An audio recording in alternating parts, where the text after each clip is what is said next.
ডুয়ার্সে আবারও ধরা পড়ল খাঁচাবন্দি চিতাবাঘ। নাগরাকাটা ব্লকের আংরাভাষা 1 নম্বর গ্রাম পঞ্চায়েতের খেরকাটা এলাকায় আজ সকালে চিতাবাঘের গর্জন শুনে চমকে ওঠেন স্থানীয় বাসিন্দারা। শব্দ অনুসরণ করে এগিয়ে গিয়ে তারা দেখেন একটি পূর্ণবয়স্ক চিতাবাঘ খাঁচার ভিতরে বন্দী। খবর ছড়িয়ে পড়তে দ্রুত ঘটনাস্থলে পৌঁছায় ডায়না রেঞ্জের বনকর্মীরা। পরবর্তীতে খুনিয়া রেঞ্জের বিশেষ বনদল এসে চিতাবাঘটিকে নিরাপদে উদ্ধার করে নিয়ে যায়। উল্লেখ্য, এই এলাকায় চিতাবাঘের আনাগোনা নতুন নয়। পুজো ঠিক আগে এই খেরাকাটাতেই এক কিশোরকে তুলে নিয়ে গিয়েছিল চিতাবাঘ। তারও কয়েকদিন আগে এক কিশোরীকেও আক্রমণ করে নিয়ে যায়। ফলে এই এলাকায় আতঙ্ক ছড়িয়েছে বহুদিন ধরেই। চিতাবাঘ ধরতে এলাকা জুড়ে মোট 7টি খাঁচা বসানো হয়েছে বন দপ্তরের পক্ষ থেকে।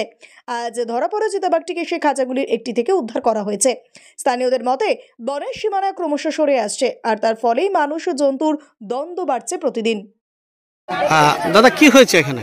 এখানে আগে তো দুইটা, একটা মেয়ে আর একটা ছেলেকে বাঘ মারে ফেলছিল প্রায় 3-4 মাস আগে, আর একটা গত বছর হয়েছিল। কিন্তু হওয়ার পরে এইবার আবার 7টা পিঞ্জরা বসা হয়েছিল, তখন একটা আবার চিতাবাঘ ধরা পড়ছে। তো ওয়ার্ল্ডকে জানানো হয়েছে, ওয়ার্ল্ড আসতেছে, ওয়ার্ল্ড দিয়ে আমরা নিয়ে যাব। আচ্ছা, একটা ধরা পড়লো তাহলে? হ্যাঁ, একটা ধরা পড়লো আজকে। আপনার নাম? বীরেন্দ্র সাহু।